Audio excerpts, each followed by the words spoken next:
You are listening to the Fantasy IPA podcast. Can't wait. It's time to go eat, baby. Let's eat. Your audio hangout for the latest intel, projections, and analytics. Hey, we are playing to win. I'm in a league of my own. They ain't ready for me. Visit us at fantasyipa.com and follow us on Twitter at fantasy_IPA. This is a man's day. Let's do this.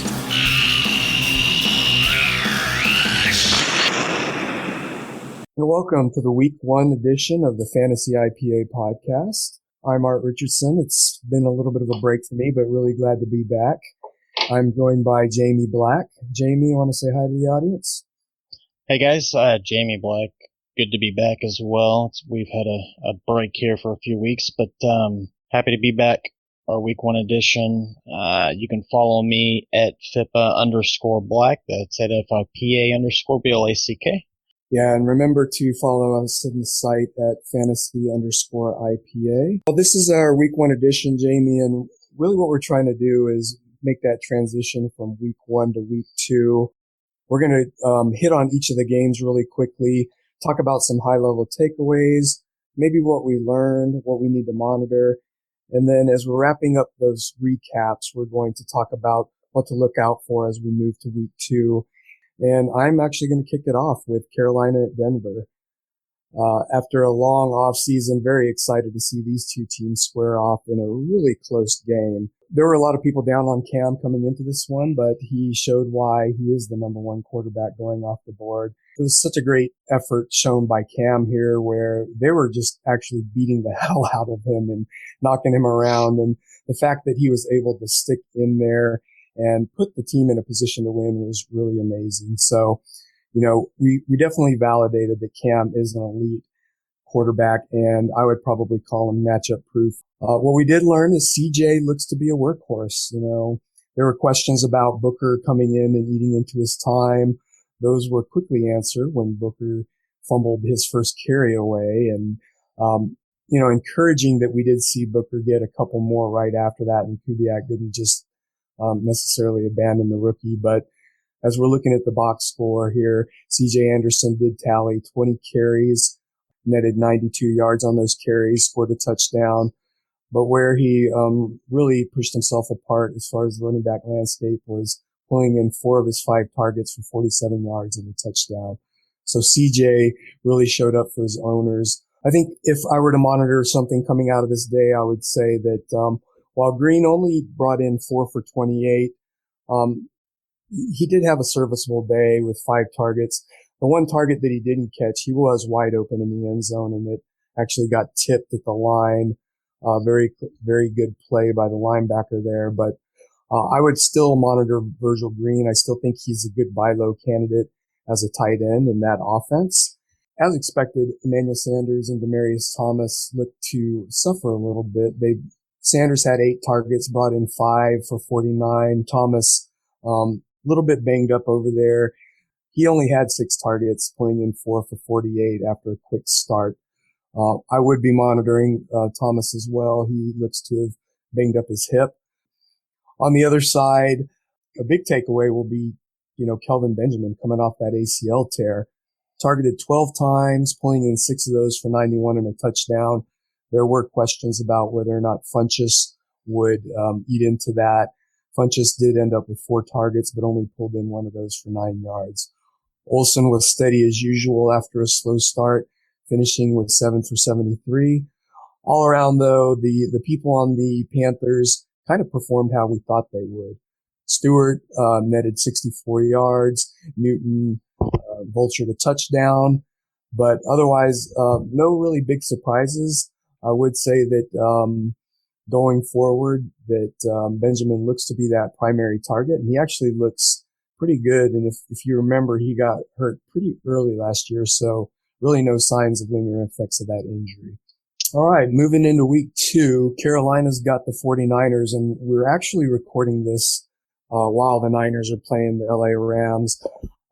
So I think for Carolina, though, it is status quo. I think you start Cam with confidence. I would say Stewart is probably a mid to high end running back 2. Kelvin Benjamin, you're going to want to start to see if you can keep that momentum going. And Greg Olson, as usual, is going to be an automatic start. On the Denver side, a little bit more tricky. Obviously, you're going to be starting CJ Anderson. I'd be monitoring Demaryius Thomas throughout the week to see how that hip is doing. But, with that defense that just gave up a ton of points to the Detroit Lions, I would say if any of your Denver receivers, that being Emmanuel Sanders and Demaryius Thomas, are healthy, plug them in with confidence. With that, let's move over to our next game. Jamey, you had the Browns and the Eagles where the Eagles took down the Browns 29-10. What did you get out of this game? Well, some of the high-level takeaways were obviously the play of Carson Wentz, rookie quarterback. He showed great poise in his first game as an NFL player, as an NFL quarterback. He obviously has a great arm, and he threw he threw a couple of nice touchdown passes. One to Jordan Matthews and another to Nelson Aguilar, and neither of them were short passes. They were both, fairly deep passes. And he put some touch on those balls. I mean, just perfectly placed them. Also Jordan Matthews, who, he's been questioned a lot. I think he's taken a lot of heat, the last couple of years, I've made no secret. I'm a huge Matthews fan. And this year they've moved him outside a lot. And so he's playing inside outside. It looks like they're going to move him all around the lineup and, to create mismatches. And he did start the game off the very first play. He dropped a pass, but he came back and he performed nicely. He played well. He got open. I mean, he had Hayden on him all day, and he had a pretty big game with 7 catches for 114 yards and a touchdown. And Ryan Matthews looked very well, very good. Darren Sproles, he didn't put up big numbers, but he was very involved. And then Jordan Matthews and Zach Ertz, and that's going to be kind of where the offense goes right now. As far as takeaways from Cleveland, they're going to run the ball, and the running backs are going to be involved. Both running backs were quite involved. Crowell had 12 carries for 62 yards and a touchdown, and Duke Johnson had 3 carries for 22 yards. But Duke Johnson was also targeted 5 times. He added 3 catches for 28. Crowell caught a couple passes. Both guys were very involved. And the only other constant seemed to be Terrell Pryor. He was targeted 7 times. He made a few big plays, a couple of big catches. Coleman was targeted 5 times, but he really, he didn't have that great of a game. And I don't know if it was his fault or RG3 or anyone's fault necessarily, but, he had 2 catches for 69 yards, but one of those was a complete busted play by Philly's defense. I think what I learned watching that game is, that it looks like Jordan Matthews and Zach Ertz are poised for big years this year. Also looks like, Terrell Pryor is probably going to be the number 1 option until Josh Gordon gets back. I'm not trying to take anything away from Coleman, but Pryor looks like the guy they're trying to get the ball to right now. Something to monitor. Philadelphia, their running game, Kajon Barner, he actually put up big numbers. He didn't play as much as Sproles. He wasn't quite as involved as Sproles, but he had some really nice carries. And he totaled 4 attempts for 42 yards. And I think he had 2 carries that went for 17 and 19 or something. So that's something to keep my eye on. But the involvement of Sproles is something also that I keep my eye on. He could get 7-10 touches a game based on what I saw. Yeah, the only thing I would add, Jamey, is that pretty disappointing day there for Gary Barnidge. 2 targets. They targeted him, I think, on the first play of the game where he had a pretty bad drop, and I believe the second target was a drop as well. So those, the people that were hoping Barnidge would carry over the momentum from last year, didn't quite happen in week 1. Now, McCown has targeted Barnidge in the past, so I probably wouldn't drop Barnage just yet. I would hold on to him one more week to see what happens when McCown is in there, but definitely a disappointment with Barnage. So, Jamey, the Eagles are at Chicago next week, and the Browns are at Baltimore. Well, I mean, I would definitely start Jordan Matthews and Zach Ertz. I think, and Ryan Matthews. I think these three guys right now, you start them until they don't play well. They're all three very involved, and one of the first things I said is it looks like J-Matt, R-Matt, and Zach Ertz. It looks like the offense is going to kind of roll through these guys. The other guys seem to be pieces of the puzzle right now, but Dorial Green Beckham is an interesting. He's someone who got a little bit involved, but just not quite yet. Moving on to the Vikings and Titans. This one, Jamey, was a really odd game, and for the most part, Tennessee actually controlled this game as far as the offense goes, but some very, very costly turnovers and defensive scores. Vikings ended up taking them down 25-16. Some of the high-level takeaways is that Sharp does look like he's going to be that primary receiver. He ended up getting 11 targets, pulling in 7 of those for 76 yards.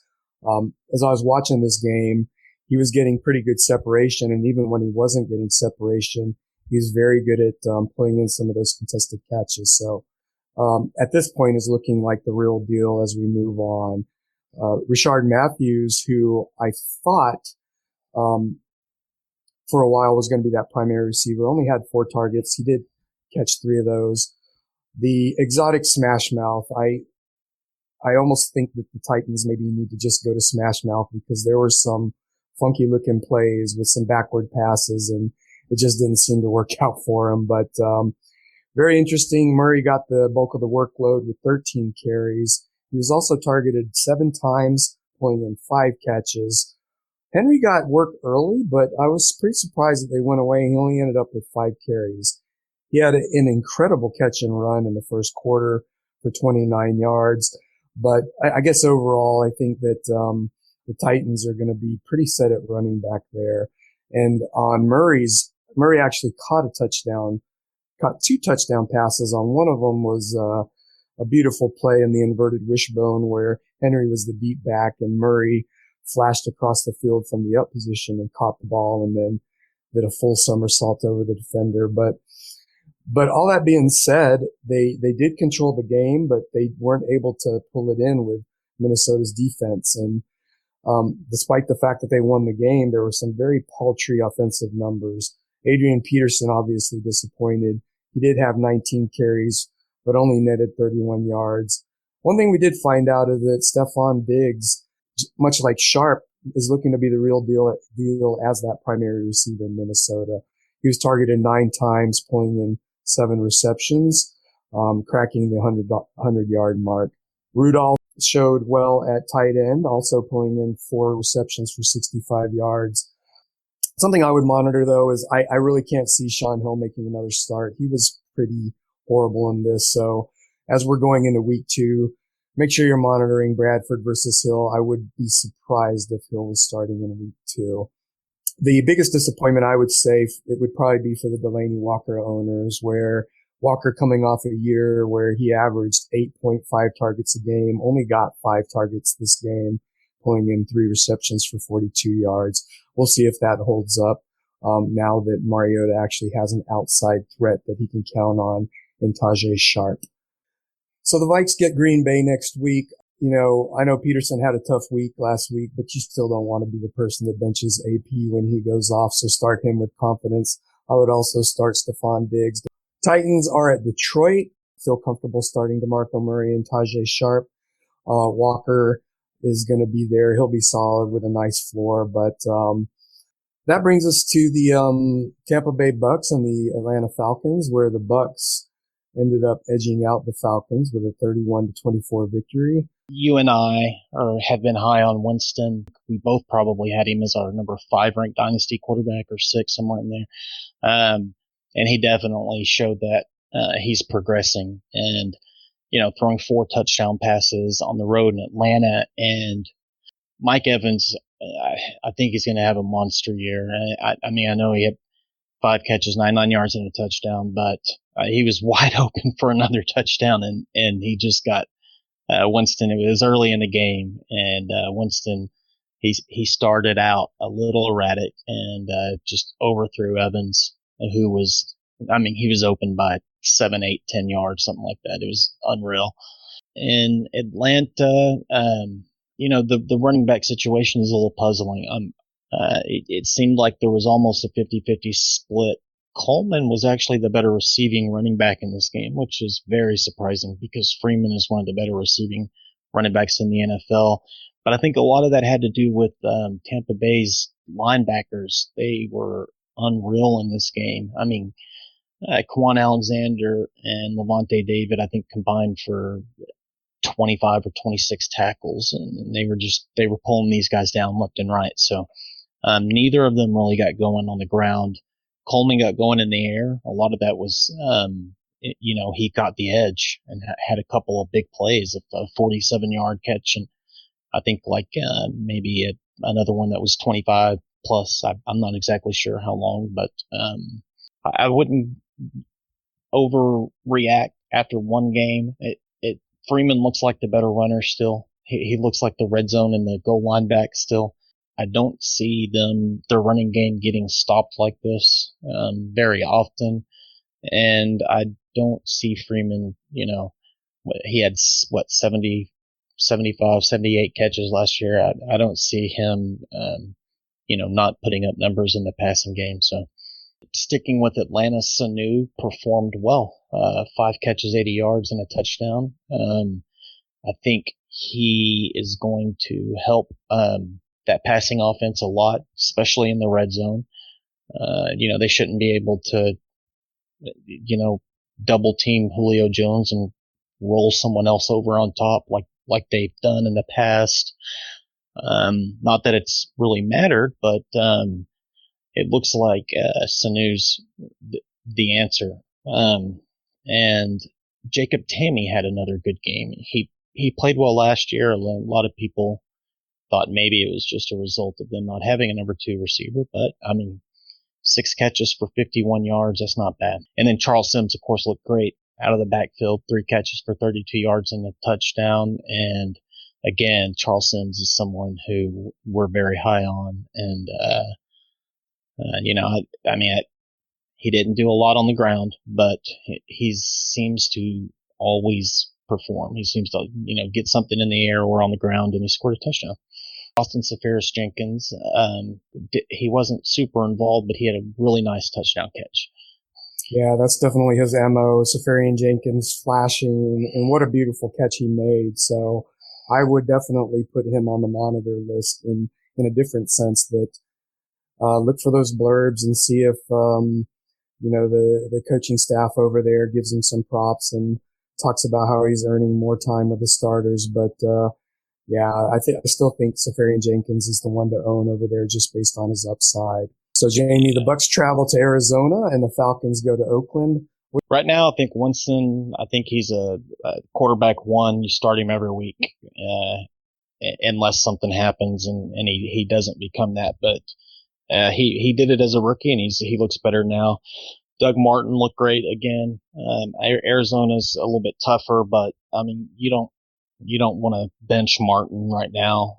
Mike Evans is a must play every week. I think he's going to have a monster season. I really do. And then in PPR leagues, maybe Charles Sim as a flex. Arizona's got a pretty good offense. They could put up some numbers. So if Sims is in there, he's going to catch some passes, and he's very effective in that role. The Falcons at Oakland. Oakland got lit up this week, and I don't know if it was because they were in New Orleans or because their defense is as bad as it was last year. But until we do know, start Matt Ryan, start Julio Jones, start Devontae Freeman. I might start Sanu as well. And then I would probably consider Coleman as a flex option. Let's move on to the Chargers and the Chiefs. And this was a tale of two halves. And I think that the first thing we have to touch on is the devastating loss of Keenan Allen, who was having his way and just doing whatever he wanted on the field, getting open at will, separating, coming down with 6 for 63 in the first half, right at the end of the half before going down, where we have confirmed that he's been placed on IR and will miss the rest of the season. So very, very sad news for all you Keenan Allen owners. And I had a lot of shares of him, so I was pretty devastated. What we learned, though, is that if Charles goes out, Spencer Ware on the other side is a feature back, and Spencer Ware can probably be credited with a big reason why Kansas City came back. He showed well in the running game with 11 for 70 and a touchdown. And then in the receiving game, where we thought Charcandrick West would be taking on that role, he pulled in 7 of 8 targets for a whopping 129 yards. So those of you that either grabbed Ware or handcuffed Jamal Charles, it paid off for you. Obviously, that's going to be the thing to monitor here is Charles' situation. I don't know. They're saying that there's a possibility he could miss week 2. If so, obviously Spencer Ware is going to be a big starter for you next week. But definitely monitor Charles and see how he's doing as it pertains to him getting back into game shape and getting onto the field. On the receiving end in Kansas City, Kelsey showed well, pulling in 6 of 7 targets for 74 touchdowns, 74 yards. Jeremy Maclin, efficient, 5 out of 7 targets pulled in, 63 yards, and he got the touchdown. Alex Smith under the radar, 363 yards, 2 touchdowns. He also added 15 yards and a touchdown on the ground. So very, very good week for Alex Smith over there. Back to the Chargers side where we talked about Keenan Allen having his way. And, we'll talk about it later in our waiver wire column, but Tyrell Williams, looked to show well, although he only pulled in 2 of his 5 targets. One of them was for 38 yards and he ended up with 71 yards. So he could be a big play threat, as well as Dontrell Inman, who actually had less targets than Williams. So trying to decipher which one of those might step into that Keenan Allen role could be a big key going forward.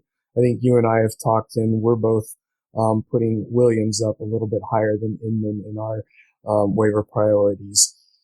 Antonio Gates, Old Faithful, he did end up with 3 for 20, but probably a little bit disappointing by his standards, especially that he didn't get into the end zone. I think the biggest takeaway is that you've got to knock Phillip Rivers down a notch, in that we saw how he struggled after Keenan Allen went out last year.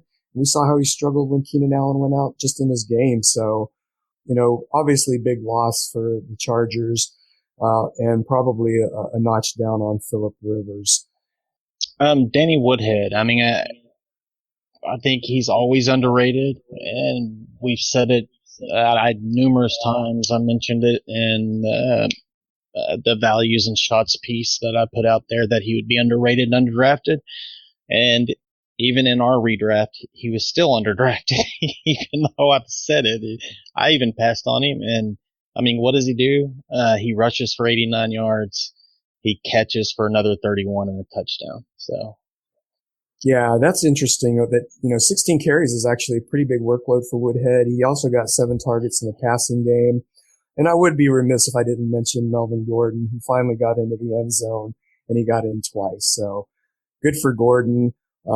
Interestingly, he was not targeted in the passing game, but, Woodhead coming out of the backfield just makes a lot more sense as far as targeting him. Looks like, these guys will probably have weeks where you can start both of them.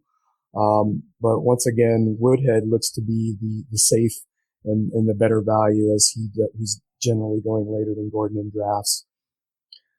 Chargers will be in Jacksonville next week, and the Chargers will host Jacksonville next week. The Chiefs will be in Houston.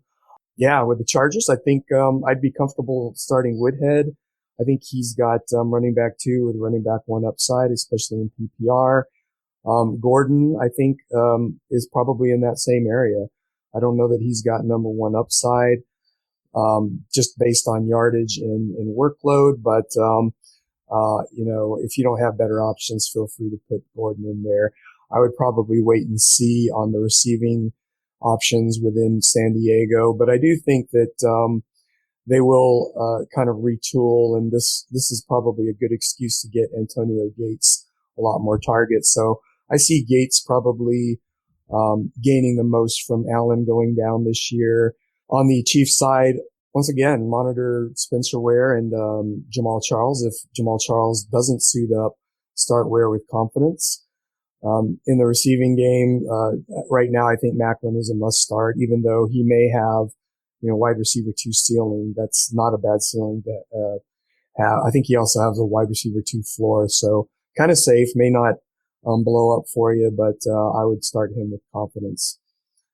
All right, moving on to the Packers and Jaguars. Jamey, what do you got on this game? This was actually a really good game. It came down to the wire, and the Packers just edged out Jacksonville. High-level takeaways, for Green Bay, it's really nothing new. Aaron Rodgers is amazing. He's going to get it done. I don't know if you saw the touchdown pass he threw where he was getting pulled down from behind and just squeezed it into a little window to Devontae Adams. But I don't know how many quarterbacks in the NFL can do that. I think the only other thing to mention really is the return of Jordy Nelson. He didn't have a great game, but he was involved, and his involvement it opens things up for everybody else. And I should also mention that Eddie Lacy looked good. His numbers weren't great, but he had some really, really big runs, some really strong runs. And I think there were a lot more takeaways on the Jacksonville side. Julius Thomas looks like he's going to be very involved this year. He was targeted 5 times. He caught all 5 for 64 and a touchdown. And then, of course, Allen Robinson, he was targeted 15 times. He had 6 catches for 72. They were trying to take him out of the game. He looks uncoverable, to be honest. He just, Bortles missed him a few times. But I believe they converted 3 fourth downs in this game, and all 3 they threw to Allen Robinson, and he caught the ball. So, if there's going to be a change in dynamic like we've talked about in Jacksonville, it didn't show up in this game. Of course, Chris Ivory woke up sick, undisclosed injury. I'm not sure if it's been disclosed yet or not, but he missed the game, so that could have changed the dynamic a little bit. Yeldon, he looked good, but he also he took some big losses behind the line of scrimmage, a lot of negative plays. So I think that hurt him on the ground a bit. But Yeldon contributed through the air. I 4 catches for 30 yards, and he scored a touchdown. So I think Yeldon, without Ivory, is a weekly start in this offense. Hearns had a good day, 4 catches for 75 yards. He was only targeted 5 times though, and last year, let's see, Bortles had 39 attempts. Last year, Bortles attempted 39 or more passes 7 times, I believe. And Hearns had 7 or more targets in each of those games, an average 9. I think maybe Julius Thomas might affect Hearns a little bit. With that said, Allen Robinson is not, I don't see, no matter what the dynamic is in this offense, I don't see anything affecting his game. He's going to get his targets. He's going to get his catches and yards. I think that the one thing I would add is that just when you think you're over Jared Cook, he sucks you back in, and then he puts up 1 for 7. So a lot of people had Jared Cook as a resurgent player, getting with the quote unquote best quarterback, and yeah, probably his best quarterback, but even Aaron Rodgers couldn't boost Cook up in week 1. Richard Rodgers actually saw more targets with 3. They both had pretty poor days with only 1 catch each. The other thing is Devontae Adams, that came in last year really high after Jordy got hurt, and he really underwhelmed throughout the season. As the third receiver in this prolific offense, there are going to be weeks where he's going to be productive. And in this one, although he wasn't super efficient, 3 for 50 and a touchdown is not bad if you've got him, especially where you can get him nowadays, and I know we'll probably touch on him in the waiver wire show. But the Pack are in Minnesota next week. The Jags are at San Diego. Well, Aaron Rodgers is a must start, always. Eddie Lacy, he's a must start for this game. Eddie Lacy has played Minnesota 6 times in his career and has pretty much shredded them every time. He's in 5 of 6 games, he's gone over 100 yards, 100 total yards. And I believe he's rushed for over 104 of those. And the other one was 94 rushing, and he added another 20 or 30 receiving. So Lacy seems to play well against Minnesota. Minnesota's defense looks better this year, but I would still start Lacy. And then Jordy Nelson and Randall Cobb. I think I would keep starting them. Nelson caught a touchdown. He's going to be targeted. He was targeted 9 times in this game. But he's not quite back yet. The timing's not quite there, but he's definitely someone that, you don't really take out of your lineup. I mean, even right now, he's a wide receiver too. I think by the time the season gets, 4 games in, he's going to be back to wide receiver 1 status or close. As far as Jacksonville, Bortles, he's especially against San Diego. Bortles looks like a weekly start. Allen Robinson is a weekly start. Julius Thomas, he looks like this is what I think they expected last year whenever they signed Julius Thomas. So I think Julius Thomas, until further notice, is a weekly start. And then if Ivory misses again, I would start Yeldon without a doubt. If Ivory plays, San Diego has a pretty poor defense. So, maybe play Ivory and flex Yeldon. I don't really know. It's not an easy decision to make. I haven't seen them both play in the same backfield yet. So. All right, let's move on to the Bears at Texans, where the Texans took down the Bears 23-14. In this game, there were some productive backs, and one thing that we did see is that the Bears actually do believe in Langford, and although he wasn't super efficient, he did have a serviceable fantasy day with 57 yards and a touchdown on the ground, as well as 2 receptions, but only 6 yards there. One thing we did see is kind of the return of Alshon Jeffrey. It's good to see him healthy, where he pulled in 4 catches for over 100 yards, 105 to be exact. Eddie Royal reemerged as a fantasy option, where he took in 4 catches for 57 yards and a touchdown. And it's also nice to see Kevin White on the field, where not bad for his first game, 3 for 34, probably much more to come there.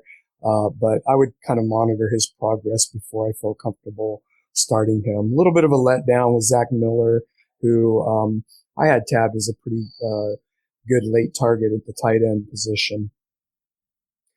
On the Houston side, definitely the biggest workload Lamar Miller's ever seen. And I don't remember the number, Jamey, you talked about, but I think you said he's only reached 20 carries once in his career.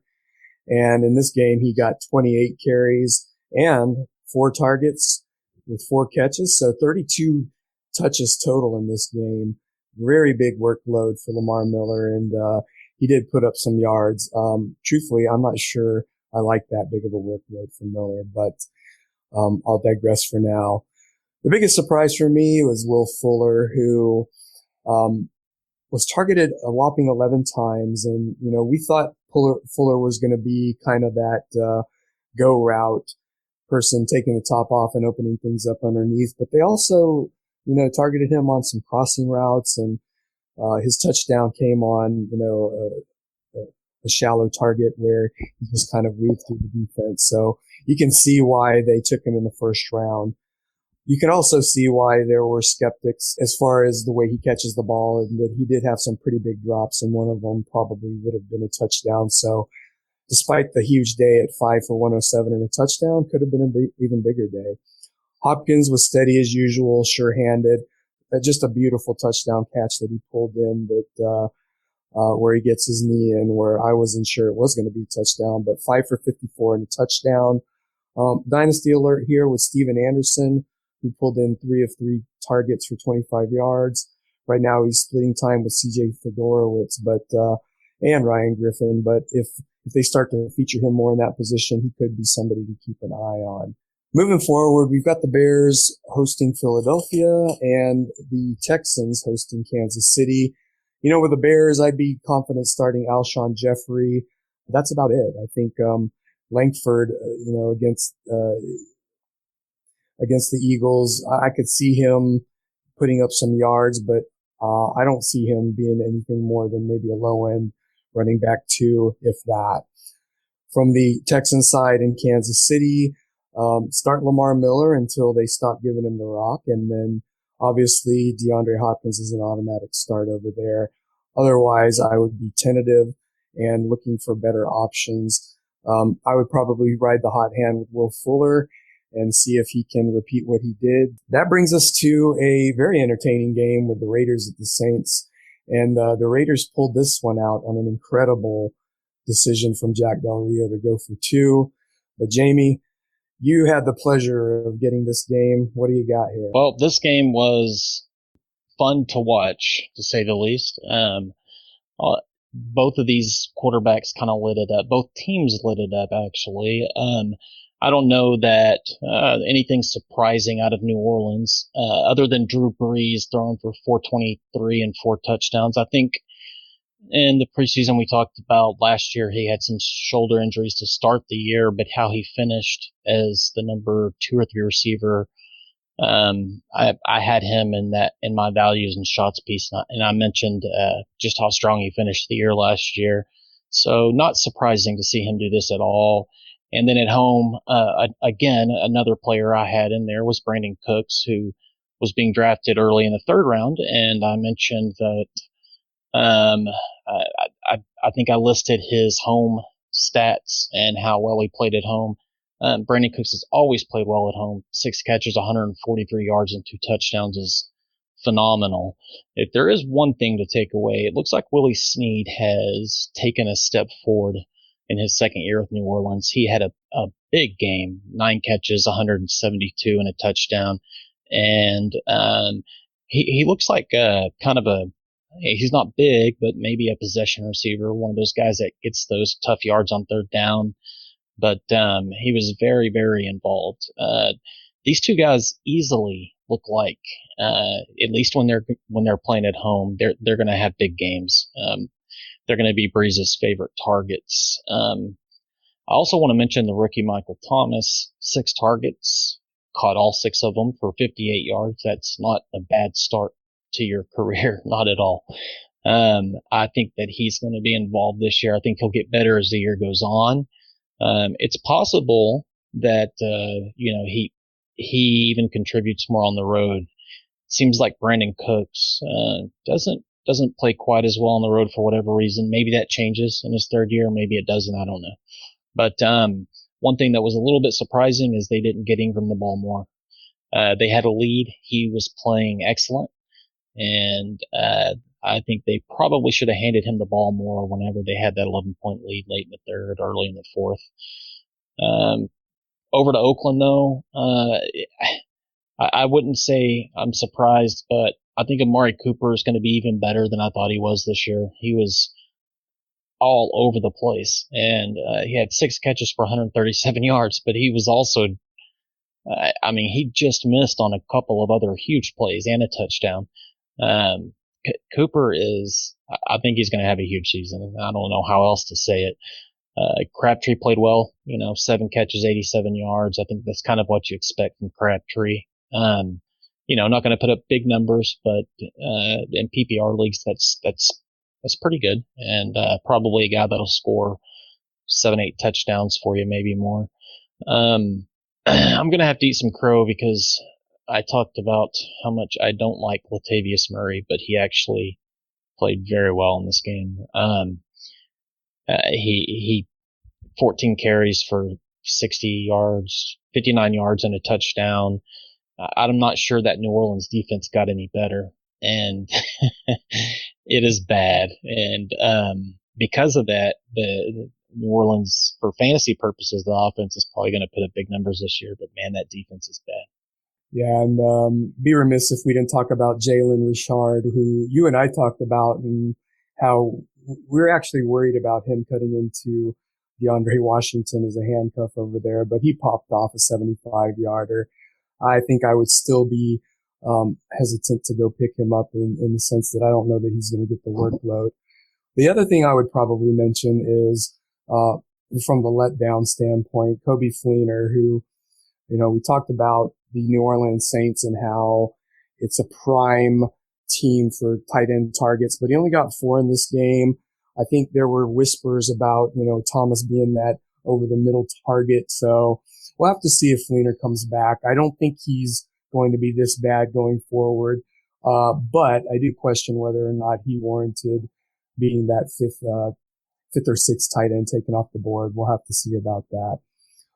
Hightower looks to be the Ingram handcuff as far as a pure runner goes, but we also saw the reemergence of Traveris Cadet in this Saints offense. So Mark Ingram might be a little bit iffier going forward with, once again, 3 people eating into that back. Jamey, the Raiders have Atlanta at home, and then the Saints go to New York to face the Giants. What do you got for those games as we look ahead? Well, the way David Carr played last year and finished the year, and then I know it was New Orleans, but I think you have to start David Carr right now.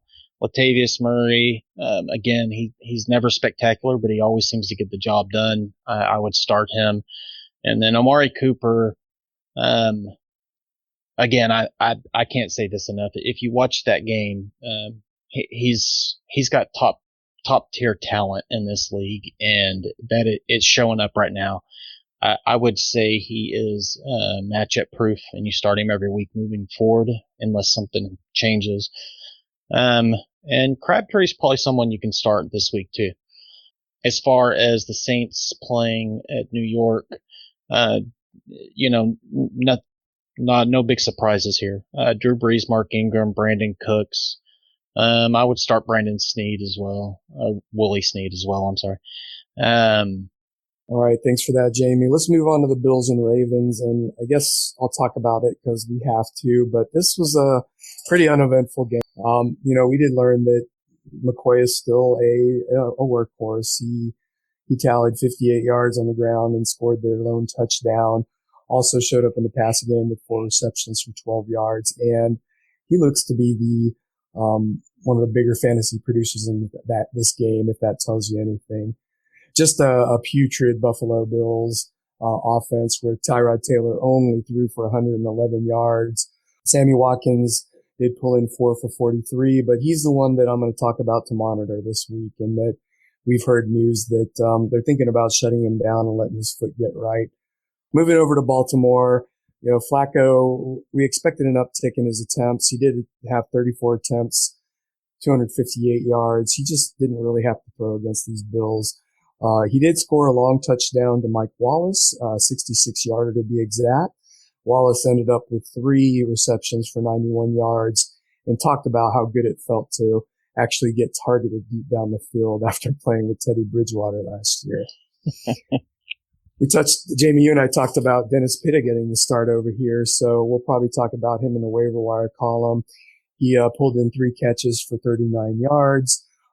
Crockett Gilmore, the other tight end that made the board, but it was inconsequential there.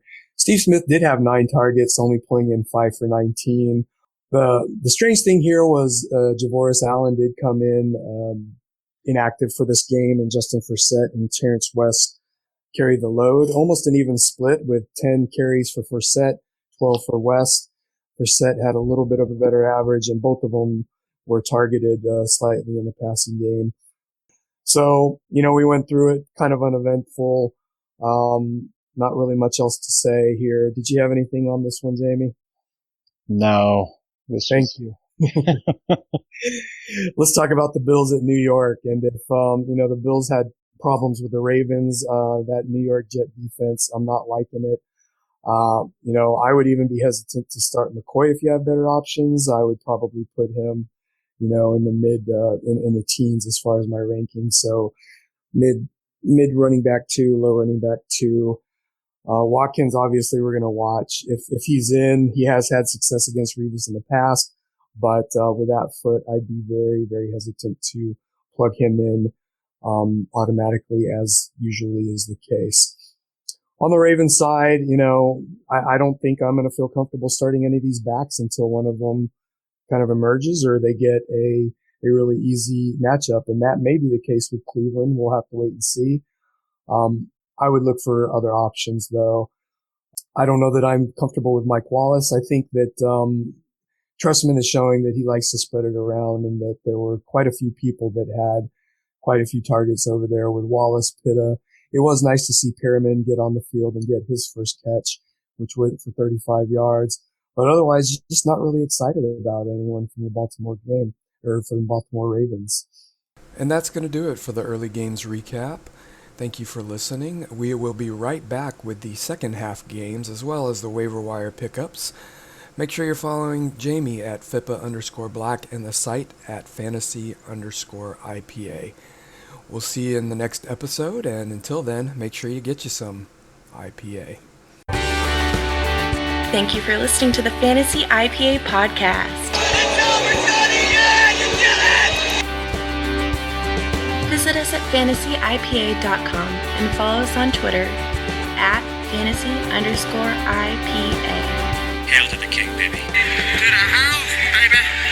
Please subscribe and review at iTunes, Stitcher, or your favorite podcast provider. Call trust. That's called trust. See you next time, and until then, make sure you get you some IPA. Come get some. Get some. Get some. Get some. We just want to say thank you for all the love. And we're out.